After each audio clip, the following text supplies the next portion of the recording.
Bueno, continuando con nuestro club de lectura, estamos con las obras de S.S. Van Dyne. Estamos con el libro de El caso de los asesinatos del obispo. Y vamos a iniciar lo que es el capítulo 22, que se llama El castillo de naipes. Domingo 17 de abril, 9 de la mañana. La asombrosa noticia de la muerte de Pardee produjo en Vance un curioso e inquietante efecto. Se quedó mirando a Markham como si no pudiera dar crédito a lo que oía. Luego llamó con el timbre a Courrier y le ordenó que preparara su ropa y una taza de café. Notábase gran impaciencia en sus movimientos mientras se vestía. Palabra, Markham exclamó, esto es extraordinariamente raro. ¿Cómo lo supiste? El profesor Dillard telefonió a mi departamento no hace aún media hora. Pardee se suicidó en la sala del club de la casa de Dillard en el curso de la noche pasada. Pinet descubrió el cadáver esta mañana e informó enseguida al profesor. Luego de dar la noticia al sargento Head, me vine para aquí.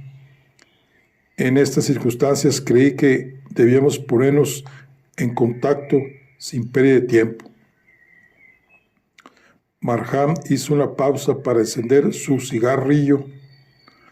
Todo parece demostrar que el caso del obispo ha tocado a su fin. No es un desenlace enteramente satisfactorio, pero tal vez el mejor para todos lo que hemos estado involucrados en él.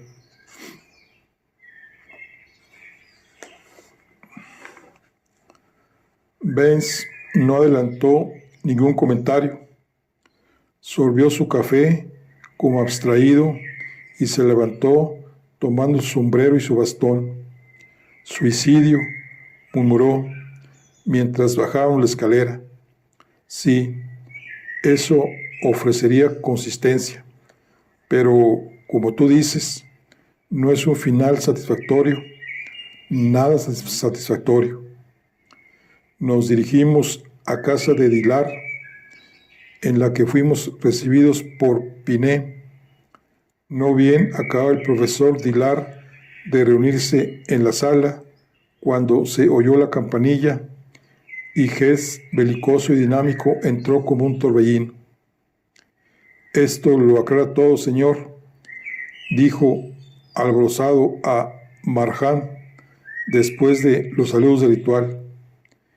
Esos corderitos. Nunca se puede decir, sin embargo, quién lo hubiera creído.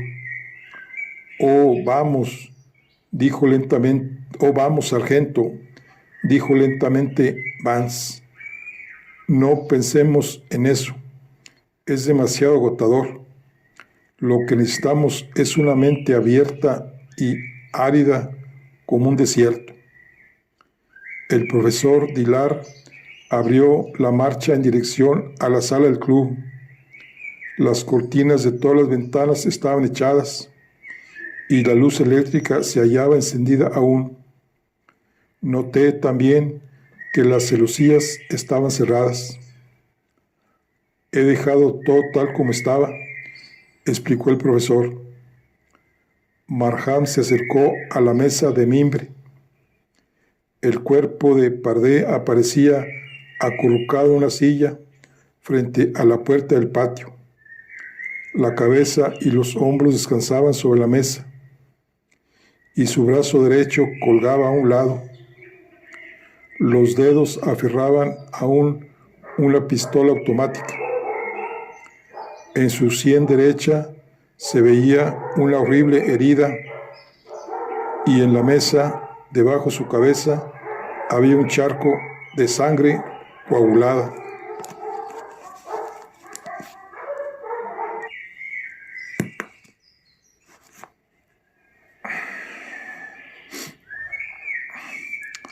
Nuestros ojos se tuvieron solo un instante en el cadáver, pues una cosa incongruente atrajo nuestra atención.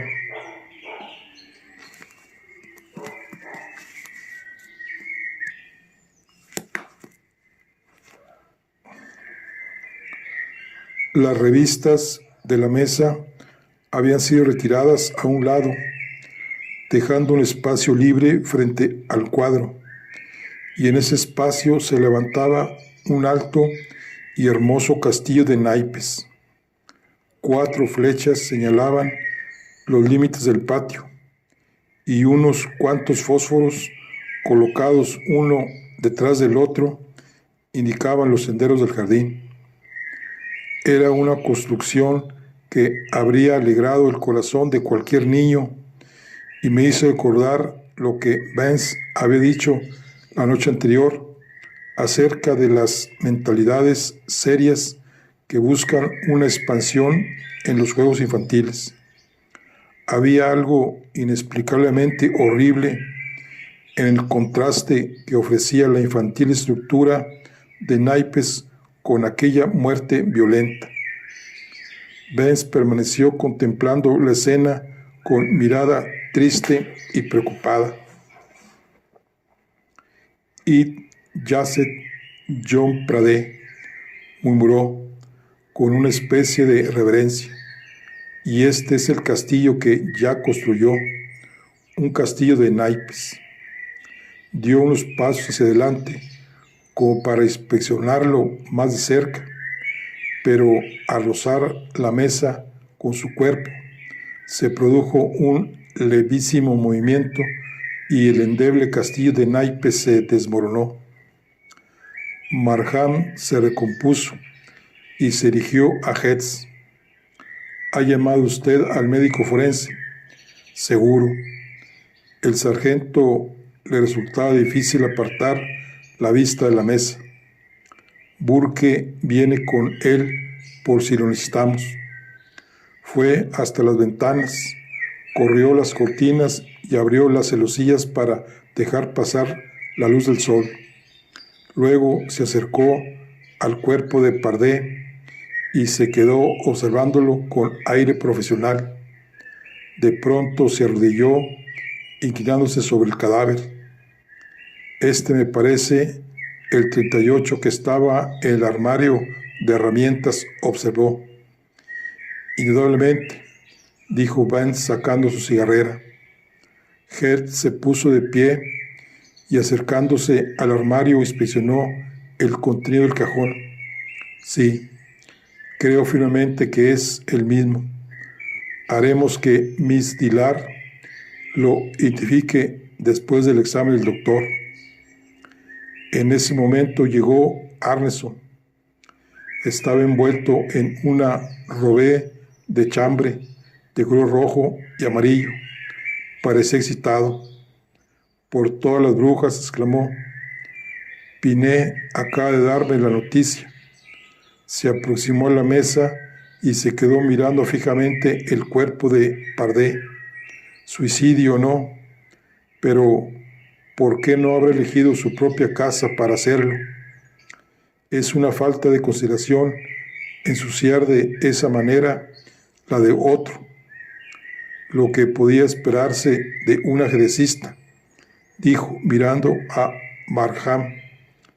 «Espero que esto no nos acarree más inconvenientes. Ya hemos tenido bastante notoriedad. Esto hace distraer la mente de uno. ¿Cuándo podrá usted hacer llevar de aquí el cuerpo de este desdichado? No quiero que Bella lo vea. El cadáver será sacado de aquí tan pronto como lo haya examinado el médico forense», contestó Markham en un tono de fría réplica. «Y no habrá necesidad de tener aquí a Miss Dillard». «Perfectamente». Arneson seguía con la vista fija en el difunto y lentamente fue reflejándose en su rostro una expresión de pesar mezclada con cinismo. «Pobre diablo». La vida era demasiado pesada para él. Era un hipersensitivo. Carecía de vigor psíquico. Se tomaba las cosas demasiado en serio. Desde que su gambito se esfumó, siempre estaba cavilando sobre su sí no, y no podía encontrar otra diversión. El alfil negro le perseguía. Probablemente él trastornó su cerebro. Santo Dios, no me sorprendería que esa idea le haya inducido a eliminarse. Pudo haberse imaginado que él mismo era un alfil de ajedrez, tratando de volver al mundo bajo la forma de su némesis. Una idea brillante, comentó Vance. A propósito, cuando llegamos había en la mesa un castillo de naipes. Me gustaría saber qué hacían ahí esas cartas. Supongo que buscaría solaz en un solitario durante sus últimos momentos. Un castillo de naipes, parece tonto. ¿Conoce usted su significado? No del todo. La casa que construyó Jack podría explicar algo.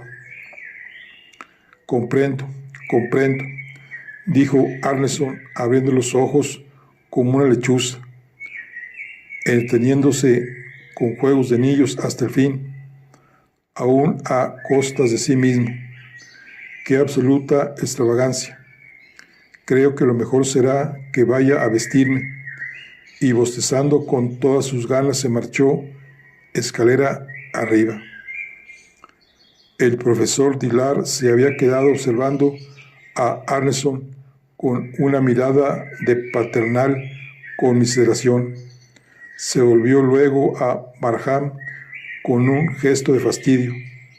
Sigurd siempre está tratando de ponerse en guardia contra sus propias emociones. Se avergüenza de sus sentimientos. No tome demasiado en serio su actitud de indiferencia.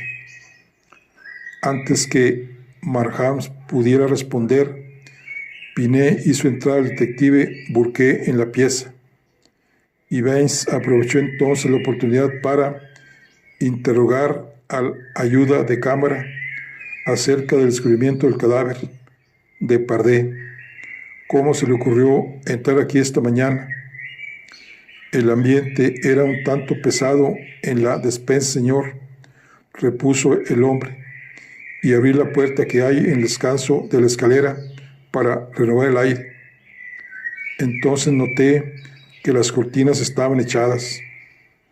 ¿No es costumbre entonces dejar de noche las cortinas echadas?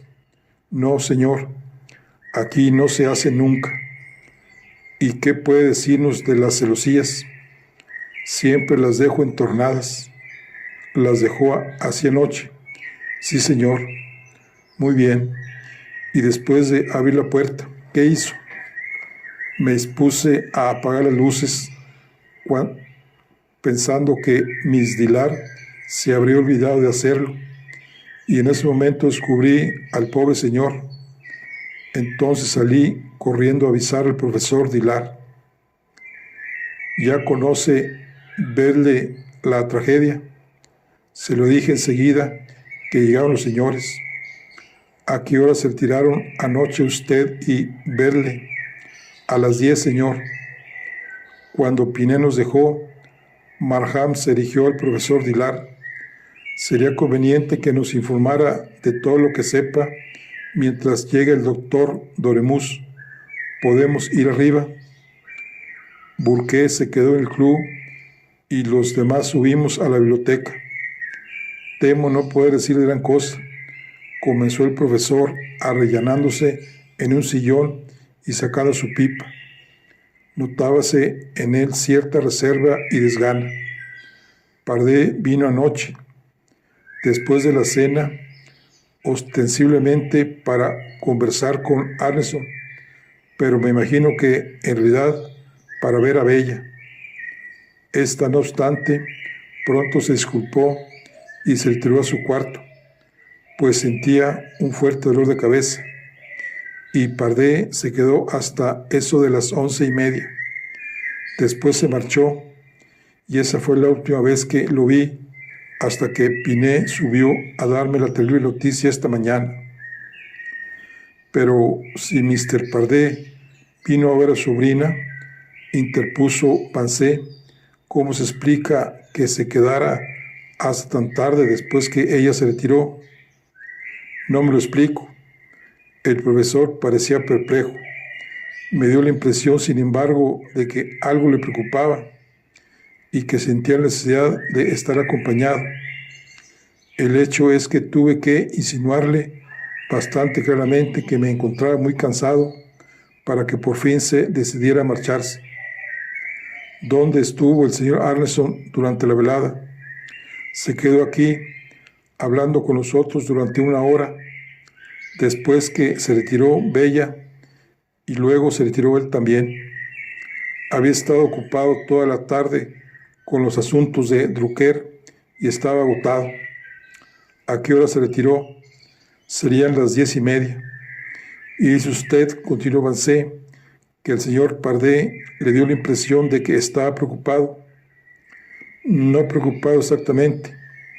El profesor fumó en su pipa frunciendo el ceño, sino más bien deprimido, melancólico casi. Le parecía a usted como si abrigara algún temor.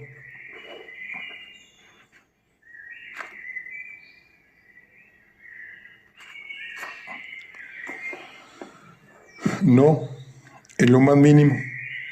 Su aspecto era quizá el de un hombre que estuviera bajo los efectos de una gran pena y no pudiera apartarla de sí.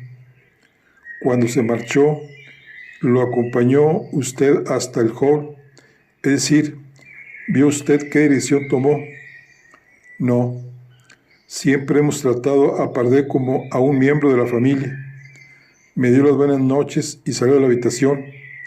Di por seguro que se habría dirigido a la puerta principal para salir por ella. Se marchó usted a su habitación inmediatamente. Unos 10 minutos después, permanecí levantado solo lo suficiente para arreglar unos papeles en los que había estado trabajando. Benz guardó un instante de silencio. Estaba evidentemente intrigado por algún elemento de los hechos.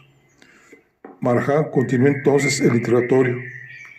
Supongo, dijo, que sería inútil preguntarle si oyó usted algún ruido durante la noche que le dio la sensación del estampido de un arma de fuego. Todo estuvo tranquilo en la casa, respondió el profesor Tilar, pero de todos modos el sonido de un disparo hecho en la sala del club no se hubiera oído desde aquí. Hay 2 pisos, todo el largo del hall de la planta baja y el pasillo, y 3 gruesas puertas. Más aún, las paredes de esta vieja casa son espesas y sólidas. Y nadie, agregó Benz, pudo haber oído el disparo desde la calle, pues las ventanas de la sala del club habían sido cuidadosamente cerradas. El profesor hizo un movimiento de cabeza y miró calculadoramente a Benz. Es verdad. Veo que también usted se fijó en ese detalle peculiar. No comprendo muy bien por qué Pardé habrá cerrado las ventanas. La idiosincrasia de los suicidas no ha sido explicada satisfactoriamente hasta ahora, repuso Benz con indiferencia. Después de una pausa, preguntó, ¿de qué hablaron usted y el señor Pardé durante la hora que precedió a su partida? Hablamos muy poco. Yo estaba ocupado en un nuevo trabajo de Millikan, publicado en la Physical Review, que trata de los alcalis dobletes, y traté de interesarlo en él, pero como he dicho, estaba preocupado en grado sumo y trató de distraerse durante la mayor parte del tiempo con el tablero de ajedrez. Ah, sí, Eso es interesantísimo. Vance dirigió una mirada al tablero. Algunas piezas estaban aún colocadas en las casillas. Se levantó rápidamente y fue hacia la mesita. Después de un momento volvió y sentó de nuevo. Es curiosísimo, murmuró mientras encendía parsimoniosamente un cigarrillo. Antes de irse, estuvo evidentemente analizando el final de su partida con Rubinstein. Las piezas están colocadas exactamente en la posición que tenían en el momento de abandonar la partida, con el inevitable alfil negro a solo 5 jugadas de darle el jaque. El profesor Dillard observó el tablero sorprendido. El alfil negro, repitió en voz baja. ¿Habrá sido esto lo que le tenía tan preocupado anoche? Parece increíble que una cosa tan trivial pudiese afectarle hasta tal punto. No olvide usted, señor, le recordó Vance, que el alfil negro era el símbolo de su fracaso. Representaba el fin de sus esperanzas. Factores menos poderosos han llevado a otros hombres a quitarse la vida. Pocos minutos después, Burke nos informó que había llegado el médico forense. Nos despedimos del profesor y bajamos de nuevo a la sala del club, donde el doctor Doremus estaba ya ocupado en el examen del cadáver de Pardee. Cuando entramos, nos miró y agitó una mano a manera de saludo. Su acostumbrada jovialidad había desaparecido. ¿Cuándo va a terminar este asunto?, gruñó. No me gusta nada la atmósfera que hay aquí. Asesinatos, muertos por shocks, suicidios, lo suficiente para ponerle a uno la carne de gallina. Voy a buscar una plaza en un tranquilo matadero. Creemos, dijo Marjan, que esto es el final. Doremus parpadeó. Sí, puede ser. El obispo se suicida después de aterrorizar a la ciudad. Me parece razonable lo que ha hecho. Espero que usted tenga razón. De nuevo se inclinó sobre el cadáver y, separando los dedos, dejó caer el revólver sobre la mesa. Para su arsenal, sargento. Head se metió el arma en el bolsillo. ¿Cuánto hace que ha muerto, doctor? Oh, desde medianoche más o menos. Quizá algo antes, quizá después. ¿Alguna otra pregunta tonta? Head hizo una mueca.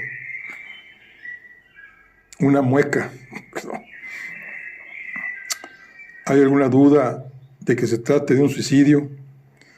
Doremus le miró iracundo. Dígame, ¿qué le parece a usted que es? ¿Una bomba arrojada por la mano negra? Luego volvió a su tono profesional. El arma estaba en su mano. En la sien hay quemadura. El orificio de entrada en el lado derecho y en el lugar apropiado. La posición del cuerpo natural. No veo nada sospechoso. ¿Por qué? ¿Tiene usted alguna duda? Fue Marjan quien contestó. Por el contrario, doctor, desde nuestro punto de vista, todo parece indicar un suicidio. Entonces, es un suicidio. Sin embargo, voy a seguir el examen. Vamos, sargento, deme una manita. Cuando Hetz hubo ayudado a colocar el cuerpo de Pardee sobre el diván para un examen más minucioso, subimos a la sala, donde poco después se nos reunió Arneson. ¿Cuál es el veredicto?, preguntó, dejándose caer en la silla más próxima. Me imagino que no hay duda en cuanto al suicidio. ¿Por qué suscita usted esa cuestión, señor Arneson?, cortó Vance. No tengo ningún motivo especial. Es solo un comentario ocioso. Han estado ocurriendo aquí cosas tan misteriosas. Oh, sí, evidentemente. Vance lanzó al aire una espiral de humo. No, El médico forense parece creer que el punto no ofrece ninguna duda. A propósito, le impresionó anoche Pardé como inclinado al suicidio. Anderson pesó la respuesta. Es difícil decirlo, contestó. Pardé no tenía un espíritu alegre, pero en cuanto al suicidio, no sé. Sin embargo, usted dice que la cosa no ofrece duda. Eso es todo. Bueno, ¿hasta qué punto calza en su fórmula esta nueva situación? Desde luego, desbarata toda la ecuación. No hay necesidad de especular más. A pesar de sus palabras, su acento era inseguro. Lo que no comprendo, agregó, es por qué fue a elegir la sala del club. Disponía de bastante espacio en su casa. Aquí tenía un arma a su alcance. En la sala del club, sugirió Bancé, y eso me hace recordar que el sargento quería que Miss Dillard identificara el revólver, solo como una cuestión de fórmula. Eso es fácil. ¿Dónde está el arma? Heath se la entregó y Anderson salió rápidamente de la habitación. También lo detuvo Vance. Puede preguntar a Miss Dillard si tenía barajas en la sala del club. Arnold regresó pocos minutos después y nos informó que el revólver era el mismo que había estado guardado en el armario y que no solo había barajas en el cajón de la mesa, sino que Pardé lo sabía. El doctor Doremus apareció poco después y reiteró su conclusión de que Pardé se había suicidado. Ese será mi informe, dijo. No veo otra cosa. A decir verdad, muchos suicidios son simulados, pero eso no es cuestión mía, sino de ustedes. No encuentro nada que sea ni lejanamente sospechoso. Marjan movió la cabeza con no disimular satisfacción. No tenemos derecho a poner en tela de juicio sus conclusiones, doctor. En realidad, el suicidio se ajusta perfectamente a lo que ya sabíamos. Ese hecho lleva la orgía homicida del obispo a un final lógico, dijo, poniéndose de pie como quien ha descargado un gran peso en sus hombros. Sargento, le encomiendo el traslado del cadáver para la autopsia. Déjese caer por el Stuyvesant más tarde. Gracias a Dios, hoy es domingo. Eso nos dará un respiro. Aquella noche en el club, Vance, Markham y yo nos sentábamos en el salón de descanso. Heath había venido y vuelto a irse. Se había redactado cuidadosamente un informe para la prensa anunciando el suicidio de Pardé y dando a entender que el caso del obispo había llegado así a su término. Vance, que apenas había pronunciado palabra durante la velada, se negó a intervenir en la redacción de la nota oficial y se mostró reacio hasta para discutir la nueva fase del caso. Pero ahora expresó las dudas que evidentemente se habían apoderado de su cerebro. Es demasiado fácil, Marjan, demasiado fácil. Hay algo de verosímil en esto. Es perfectamente lógico, es cierto, pero no es satisfactorio. No me puedo imaginar a nuestro obispo dando fin a su pervertido humorismo de un modo tan vulgar. No es propio de su inteligencia levantarse la tapa de los sesos, sino más bien una chabacanería. Demuestra una lamentable carencia de originalidad, indigna del artífice de los crímenes de Mamá Oca. Markham estaba insatisfecho. Tú mismo explicaste cómo los crímenes se adaptaban a las posibilidades psicológicas de la mentalidad de Pardé, y para mí es perfectamente razonable que, habiendo perpetrado sus horribles chanzas y comprendiendo que no podría continuar indefinidamente de este modo, se haya eliminado. Tal vez estés en lo cierto, suspiró Vancé. No tengo ningún argumento de peso que oponerte. Estoy desalentado. No me gustan los anticlimas, especialmente cuando no se adaptan a la idea que tengo formada del talento dramático. En este momento, la muerte de Pardé se me presenta como demasiado diáfana. Ensambla las cosas demasiado bien. Hay exceso de utilería y carencia absoluta de imaginación. Marjan creyó que podía permitirse el ser tolerante. Quizás su imaginación se agotó con los asesinatos. El suicidio podría ser considerado solo como la caída del telón, una vez terminada la farsa. De ningún modo fue un acto increíble. La derrota, la desilusión, la ruina de todas las ambiciones son, desde tiempo inmemorial, la causa de muchos suicidios. Exactamente. Tenemos un motivo razonable o una explicación de su suicidio, pero no lo tenemos para sus crímenes. Pardé estaba enamorado de Bella Dilar, arguyó Marjan, y probablemente supo que Robin pretendía también la mano de la muchacha. Al mismo tiempo tenía celos de Drucker. Y el asesinato de Sprague. No disponemos de suficientes elementos de juicio sobre ese caso. Vance meneó la cabeza. No podemos clasificar los crímenes por motivos. Todos nacieron del mismo oscuro impulso y fueron ejecutados bajo el imperio de una misma y avasalladora pasión. Marjan suspiró impaciente. Aunque el suicidio de Pardé no se relaciona con los asesinatos, nosotros hemos llegado a un punto muerto, en sentido figurado y literal. Sí, un punto muerto. Muy desconsolador, aunque no así para la policía.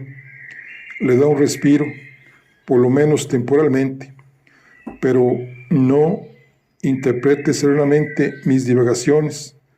La muerte de Pardé está relacionada con los asesinatos, hasta diría que demasiado relacionada. Marjan apartó lentamente su cigarro de la boca y estudió a Vance durante un momento. ¿Hay alguna duda en tu mente sobre el suicidio de Pardé? Ben vaciló antes de contestar. Quisiera saber, dijo, arrastrando las palabras, por qué el castillo de naipes se derrumbó tan pronto cuando rocé deliberadamente la mesa. Sí, y por qué no se deshizo cuando el cuerpo de Pardé cayó sobre la mesa después de dispararse el tiro. Nada de eso, dijo Marjan.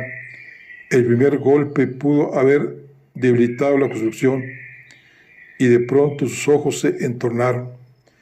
¿Quieres dar a entender que el castillo de naipes fue levantado después de la muerte de Pardé? Oh, mi querido amigo, yo no me atrevo a sugerir nada, solo estoy dando pábulo a mi juvenil curiosidad. ¿Sabes? Bueno, pues aquí está. Terminamos con el capítulo 22.